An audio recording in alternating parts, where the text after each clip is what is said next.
question is, what are your thoughts about the approach to take to work on the gang problem so we can enable students to reject, overcome gang influence, and go on to have a healthy, bright future?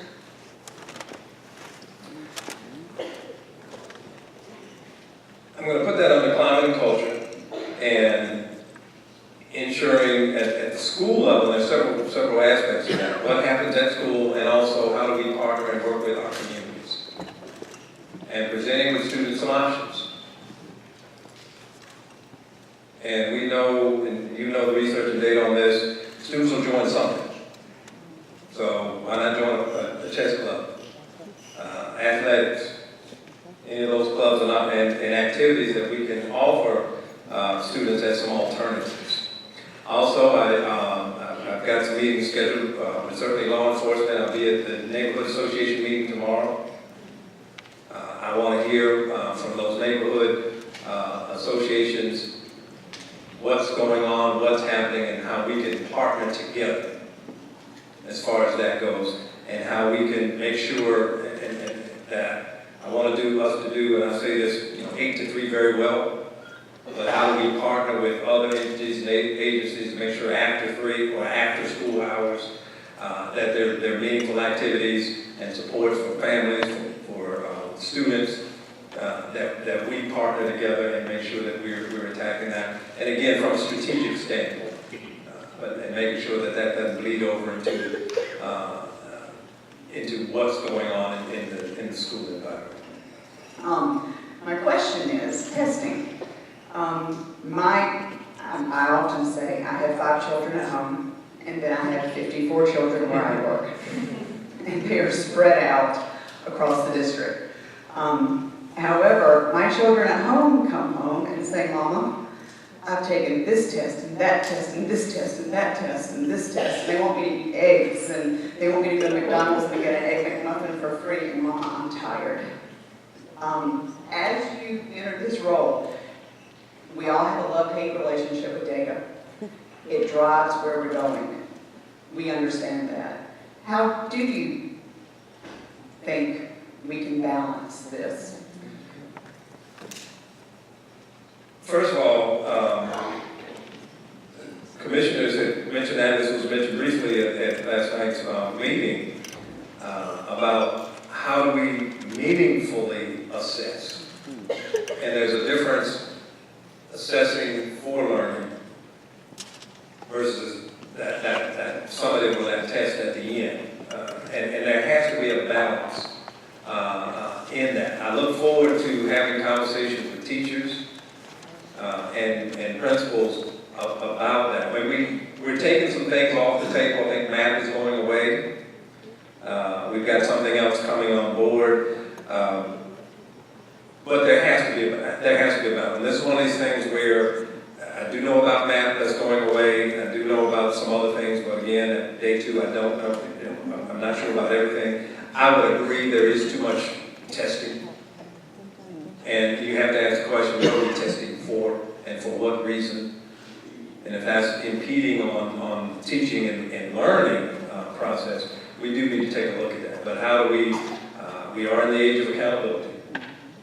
And we do, unfortunately, have to have some measures. I don't believe in some one test on one day determining the hard work of teachers in schools or the progress that students make, that don't test well and those types of things. I look forward to digging into that a little more, seeing where the state is going, what are we doing at the local level, and how we can all work together to kind of balance that. But point is taken. And we'll continue to have some discussion about it. Like I said, I know we're in transition. The district is looking at a different assessment, some formative assessment pieces that hopefully will give feedback and information back to teachers and principals more easily and with less testing. Now on the flip side, if we know we've got a high stakes test, we don't want to wait until we take that test and then oops, we didn't know. But where is that balance? And we do have to strike that balance. Absolutely. Now, I was informed by my wonderful impact manager out before that you met with some core members at Hyatt Park Elementary School about city year, what we do inside schools.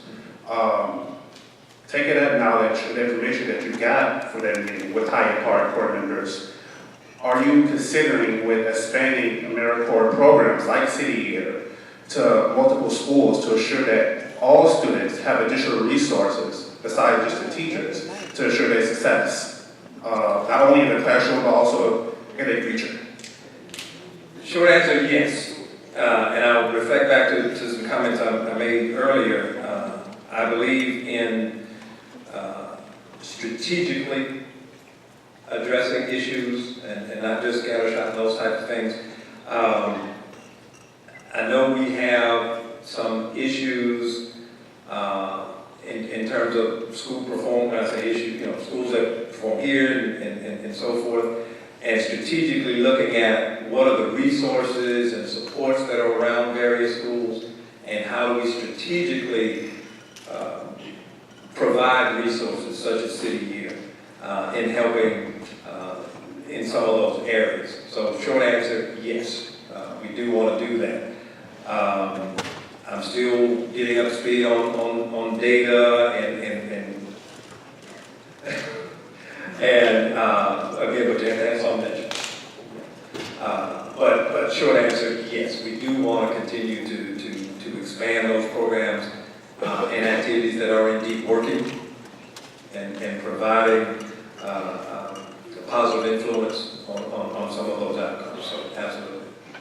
I'm concerned that whenever the shiny new thing comes around, this district seems to always abandon what they're doing and start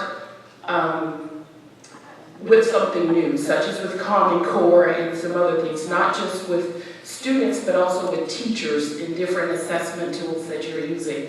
And I just want a commitment from you that once you commit to a program or an assessment tool, that we at least stick with it, to give it a chance to either work or not work, but don't change it every couple of years before you've even found out if a program is working or not.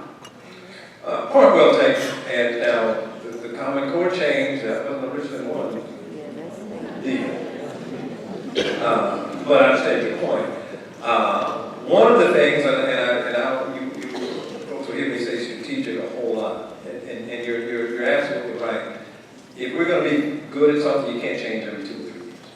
One of the issues that happens in education, we try for a year or two, and we don't see a 20-point game, it's on to the next, or the new flavor or what have you. That's why my transition in, listening, learning, what are we doing, layering over those things, programs have they been in place, have we implemented with fidelity, and have we seen some type of longitudinal data to say yes, it's working or no, it's not. And if it's not working, we need to take it off the plate. But your point is well taken. We will stick with things. I know we have some pilot activities that are going on in some places to see if we need to take those activities to scale. I have no problem with that. But your point is well taken. And oftentimes when you start things, there's this term called implementation gap, where until it really takes hold, you might see some dip. Until it takes hold and everybody's used to it and okay, we know how this works. So sometimes those changes can work against you, but if it's not working, we need to do something else. But your point is well taken. Thank you. Thank you. I guess my question comes in with examining that diversity. Because of that, implementation of parent involvement often has to be that which is extremely unique. So I would love to know what some of your plans are in terms of increasing parent involvement in those disenfranchised or not so commonly visited, parentally visited environments.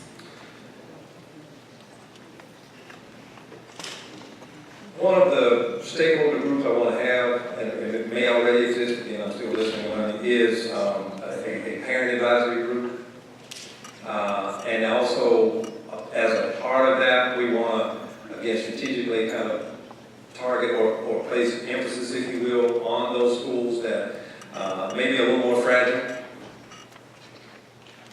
And ask parents, what is it going to take? What do we need to do to get involved and have that involvement and have engagement? Now, at the same time, I don't accept, okay, if the parent is not involved or engaged, that we should lower standards or do differently. Because we should be able to move that school. But I would also want to engage parents in terms of what's working, in terms of, a lot of times you get parents out when you have students perform and doing those things. Do we need to take meetings to a community? Take that PTO meeting or advisory committee meeting to a church in that community or somewhere else as opposed to coming to the school if transportation is an issue or if child care is an issue that we can't get them involved. So we need to be creative and get that feedback from parents that we're trying to target and we're trying to attract to become involved. I wanted to, first of all, say that you're coming into a great district. There are tons of parents here that really want to be involved. And I wanted to address the elephant in the room, which is the fact that there was a lot of controversy over you coming to the district. And I'll be the first one to admit to you that I was one of the ones leading the charge in that. In saying that, I want to tell you how awesome I think it is that you are doing this tonight. And I want you to understand that if you read any of that stuff in the media, I want you to understand it was nothing against you personally. It was the fact that we were disappointed in what the commissioners did and the lack of transparency that continues throughout the district. And I want you to understand that that's what you're coming into. And you have an opportunity here to make it right. You can work with the commissioners to try to make it more open. This that we're having right now never happens at the board meetings. We get up and speak. We get a response from the board that is a rote response. It is almost humorous, the response we get from the board. We all get the exact same response regardless of what we've gotten up to say. You have a wonderful opportunity here to open this district up to transparency. And I hope and pray that that is what you're going to bring to this district, because it's absolutely what we need. We want to be involved. We wanted to meet you, but unfortunately, when they sent out the invitations, I don't want you to think that none of us care, that only 75 people cared to meet you. That is absolutely incorrect. We wanted to meet you, but unfortunately, the commissioners did not give us the opportunity to do that because they gave us less than 48 hours notice. Many people got the invitation after you'd already gone back to Alabama. So I don't want you to think we don't care. We absolutely care. And in saying all that, I want to know what your ideas are for transparency. Sorry, I keep using that word over and over, but it's what we need.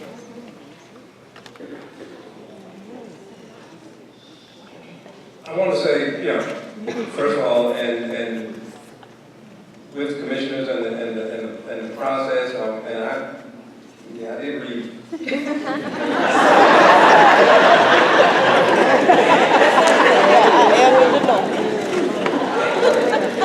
I read a lot on YouTube.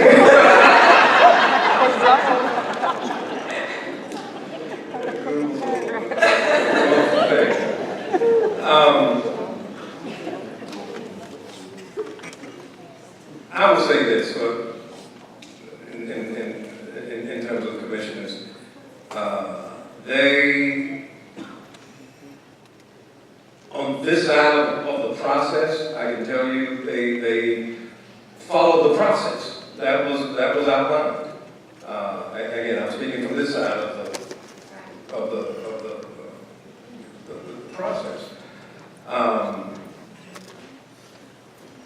And we will be transparent, and commissioners have recognized that and I can speak to this part of the time, and I apologize, Madam Chair, for speaking for you. But I can say in these couple of days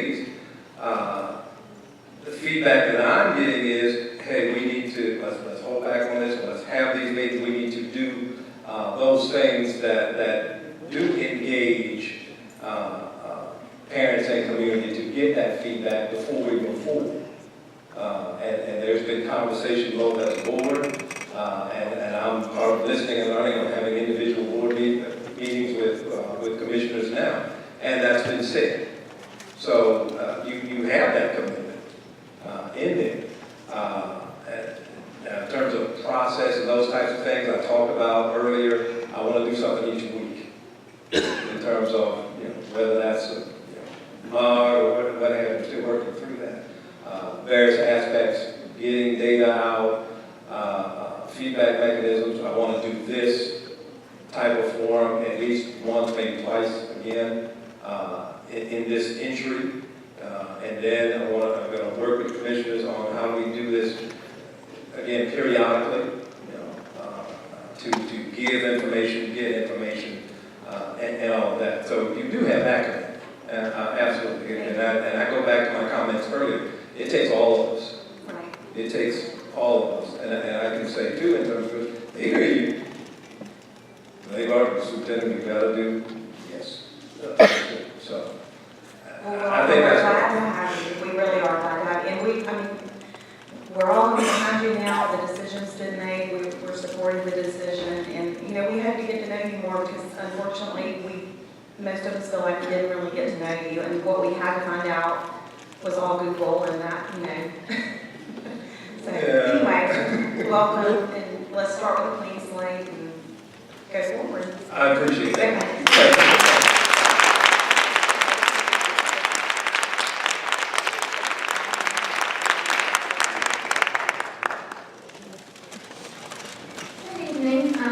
My name is Stephanie Logan, and I have 2 children in the school district,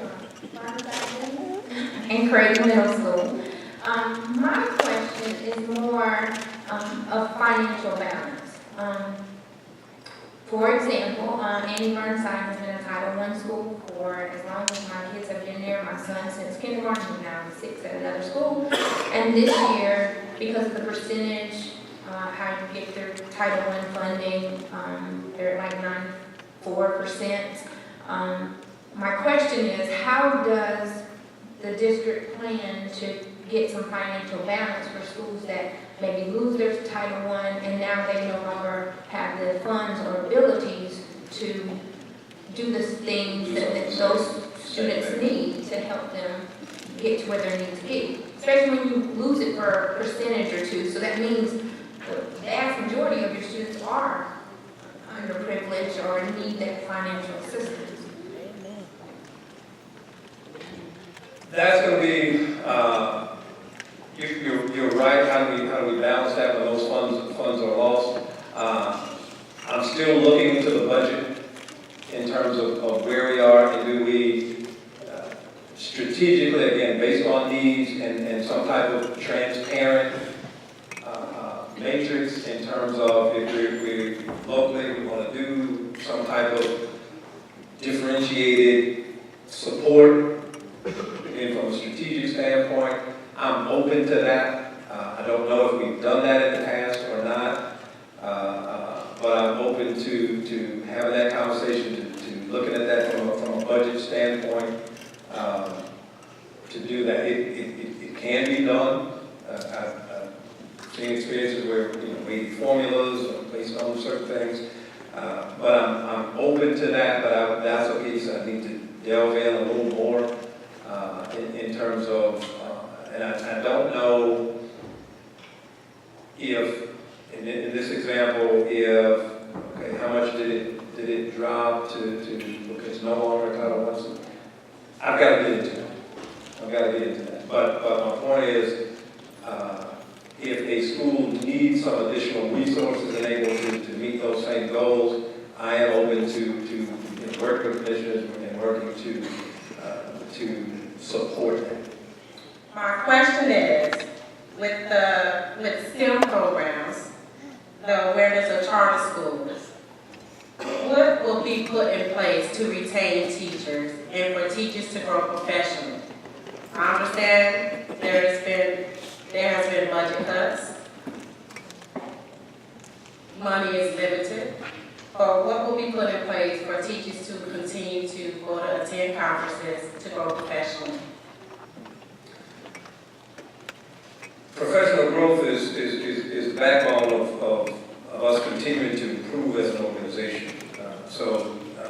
We want meaningful professional growth, we want those meaningful experiences, and we want them tied not only to yes, growth, but also growth in terms of strategically where we need to improve and those types of things. So we have to have that commitment. So you will continue to see that. Because again, if we're asking to raise the bar with a high level of expectation, should come a high level of support. So we'll continue to see that. I'm examining now what we have in terms of STEM programs. I won't say the new thing, but there's also the STEAM piece with the arts integrated into the science, technology, engineering, and math aspect to engage students and to bring more of those experiences in. And that's something we are committed to continuing to do. Again, I would like to look at it strategically in terms of if we have those clusters and if we have those programs at the high school, how does that feeder pattern, how do the programs in those feeder patterns support that at each level? So they're not just exposed at the high school, but what's happening in those elementary schools to the middle and to those high schools. So that's something we will look at, but we know there's a shortage of engineers and those types of things, so we have to stay focused and committed to that, and again, laying that out strategically. Absolutely.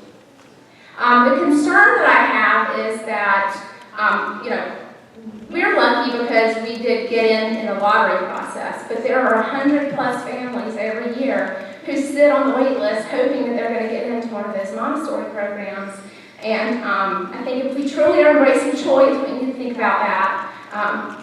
It doesn't feel very good to those people when you know that you really aren't going to get into that choice. So I would ask that we think about choice, not only in Montessori, but all across the district. What are we doing to give students and families opportunities? Thanks.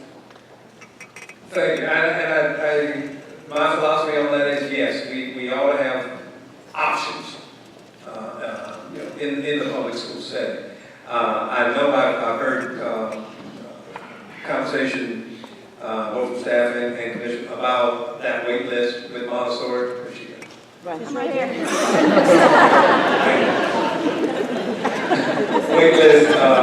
That wait list with Montessori, and that is something we are going to take a look at because again, that's supply-demand principle.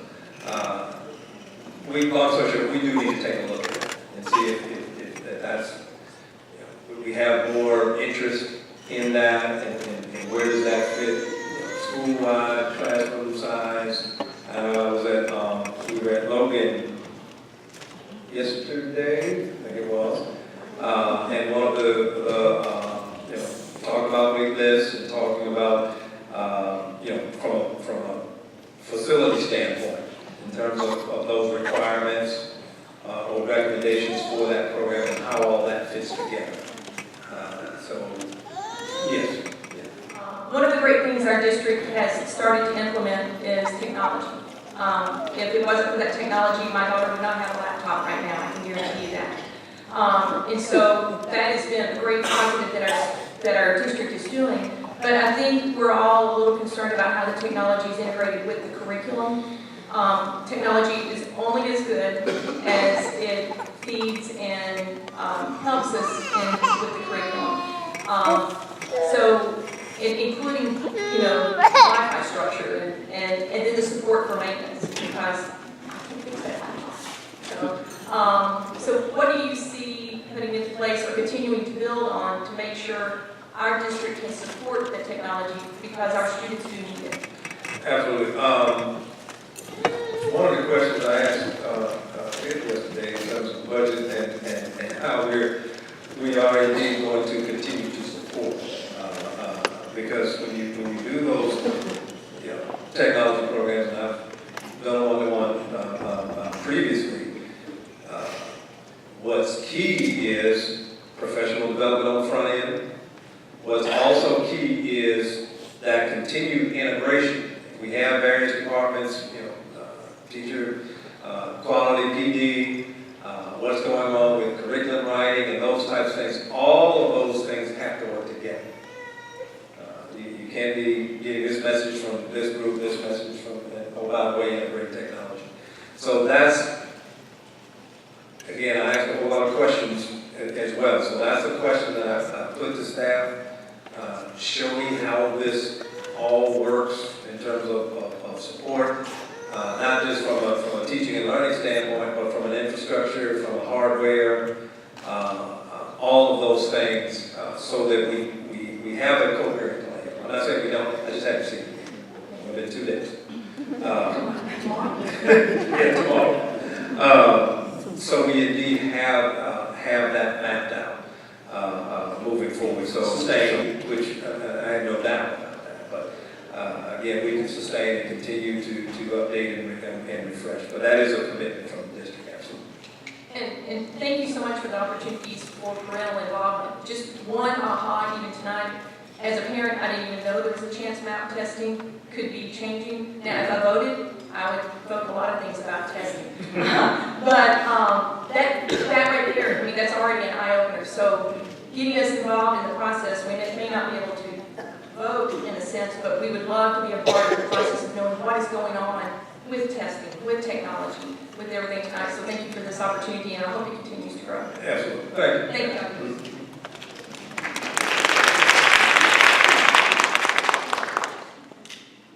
So my question is, does the district have a plan or is planning to provide any programs for high school students to teach them skills outside of course, in a perfect world, we would want all of our high school students to go straight to college. Unfortunately, that's not always the case. And so are there programs or can there be some type of connection with organizations that teach things that they'll need outside of high school, such as how to create a resume, how to apply for a job, how to do a budget, and those type things for those individuals that cannot go straight to college. That's going to be needed for folks to go to college as well. And the research out here now is, those skills, what we call them, soft or executive. Those things are needed again, regardless. I am open to looking at our curriculum from a holistic standpoint and see how, I don't know where those things are, and I'm sure some of those things you mentioned are embedded in some of our courses. And I want to look at that, but you're right, we need to embed those things. We need to work again, strategically with some of our partners, and in terms of they're working with the school. Okay, if we can't do it within the day, can it be done with some other entity that's kind of supporting? That's, again, working strategically and in partnership. But those things you mentioned are going to be needed by all schools. So where those are, where they fit, I'm certainly open to looking at it, and if we do some follow-up and hear where it is, because we have folks here that certainly know. But point well taken. Absolutely. The question was, early in your dialogue, you stated you was doing with the MAP testing. Do you know what testing you will be replacing it with? We're still, now I know I just heard that from, talking with Dr. Coleman in terms of getting up to speed on my data piece. But what I will tell you, I'm not going to put it on the spot right now. What I will tell you is when we get that worked out as parents and as community, you will know. We will make sure you know. Okay? And my question is, right now, special education students are receiving a certificate of attendance. And I know that this is it's a difficult task to come up with something else that we can do for our students. I don't know what you're going to do, but I hope that somewhere in your plan, something will be done to look at what else can we do for these students? Because once they're, and I've met students that have left and graduated. One student came back and he said it took him 3 years to get a job because he didn't have high school education, didn't have a GED. And it really is sad to know that we as educators, we've done all we can do, but there's a limit. And I want them to be more empowered when they leave our schools.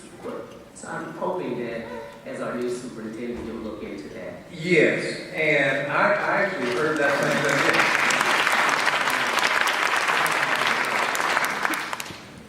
When I was going through the process, and there were parents and folks there, one of our teachers mentioned that same thing to me, almost verbatim to what you just said. That is something we need to look into. Because with our special education students, and you're right, their curriculum goals and so forth are outlined on their IEP. So if they're meeting the goals of that IEP, that should be meaningful. That should mean something.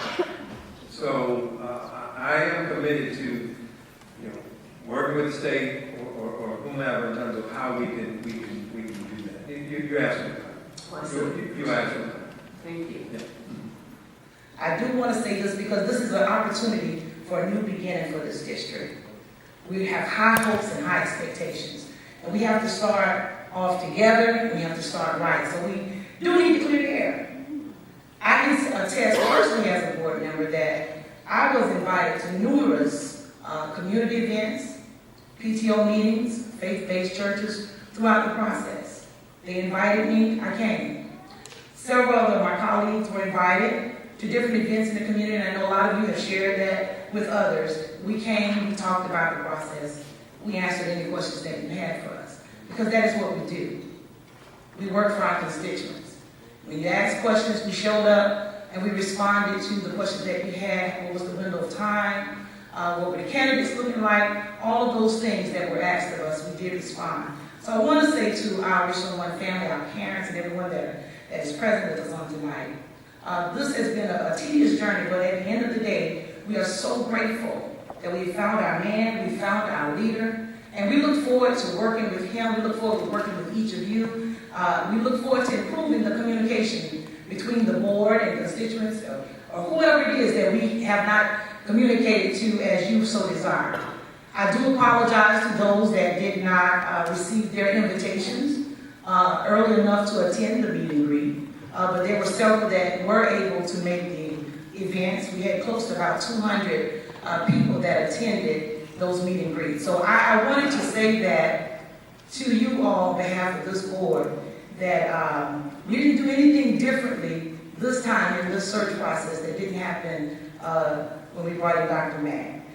Again, I want to say to you, thank you so very much for being here on tonight. We look forward to great things from Richland One, and we look forward to working with each of you. You have a good night.